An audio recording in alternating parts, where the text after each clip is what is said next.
Halo Sobat Demokrasi, selamat datang di Demokrasi Channel, tempatnya berita politik dengan sentuhan menarik dan unik. Kali ini kita akan membahas hasil survei terbaru dari Lembaga Survei Parameter Politik Indonesia tentang 3 calon gubernur Jawa Tengah yang sedang naik daun.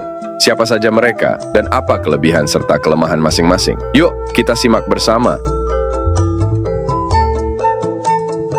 Berdasarkan survei terbaru, Taj Yassin Maimun menjadi tokoh terpopuler dengan 52,1% responden mengenal namanya. Diikuti Hendrar Prihadi dengan 40% dan Diko Ganinduto dengan 38,1%. Untuk pertanyaan terbuka tentang siapa yang akan dipilih menjadi gubernur jika pemilihan dilakukan hari ini, Taj Yassin mendapat 10,9%, Hendrar Prihadi 7,7%, dan Diko Ganinduto 7,1%. Nah, sekarang kita lihat lebih dekat siapa saja mereka dan apa kelebihan serta kelemahan masing-masing.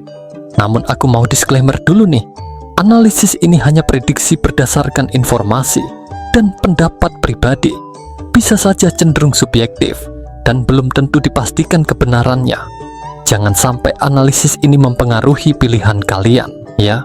Jadilah pemilih yang cerdas dengan melihat rekam jejak, prestasi, serta visi dan misi para calon agar bisa mendapatkan gubernur yang terbaik bagi Jawa Tengah. Pertama, Taj Yassin Maimun. Mantan wakil gubernur Jawa Tengah ini dikenal dengan latar belakang religiusnya sebagai putra dari ulama karismatik Kiai Haji Maimun Zubair. Bagaimana kelebihan Taj Yassin? 1. Basis massa religius yang kuat.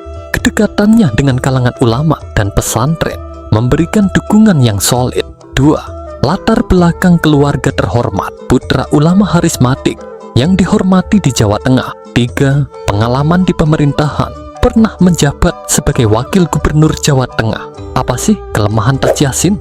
1. Kurangnya pengalaman ekonomi, kurang teruji dalam mengelola aspek ekonomi dan birokrasi yang lebih luas. 2. Keterbatasan visibilitas nasional, kurang dikenal di luar lingkup komunitas religius. 3. Pendekatan tradisional, mungkin kurang cocok dengan kalangan muda dan modern.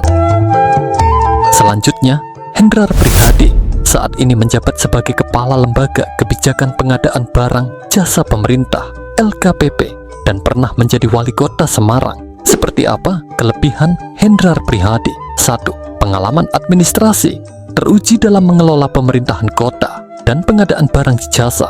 2. Efisiensi dan transparansi, terbiasa dengan proses administrasi yang efisien dan transparan. 3. Prestasi di Semarang, berhasil membawa berbagai kemajuan selama menjabat sebagai wali kota Semarang. Kelemahan Hendrar Prihadi, kurang dikenal di luar Semarang, popularitasnya terbatas di ibu kota provinsi.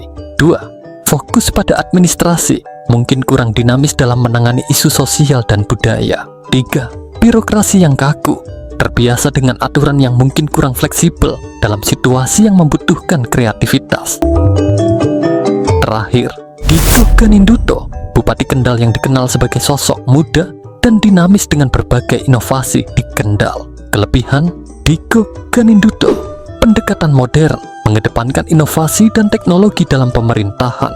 2. Dekat dengan kaum milenial, populer di kalangan muda karena pendekatannya yang progresif. 3. Inovasi di Kendal, berbagai terobosan yang dilakukan di Kendal menunjukkan kemampuannya dalam membawa perubahan.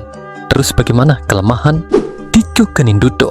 1. Pengalaman terbatas di tingkat provinsi, masih perlu membuktikan diri di skala yang lebih besar. 2. Kurangnya visibilitas nasional, belum cukup dikenal di seluruh Jawa Tengah. 3. Pendekatan yang mungkin terlalu modern, bisa jadi kurang diterima oleh kalangan tradisional. Itulah update seru dari dunia politik Jawa Tengah. Gimana menurut kalian? Siapa yang paling cocok jadi gubernur Jateng berikutnya? Kasih tahu pendapat kalian di kolom komentar ya. Jangan lupa like, share, dan subscribe Demokrasi Channel untuk berita-berita seru lainnya. Sampai jumpa di episode berikutnya.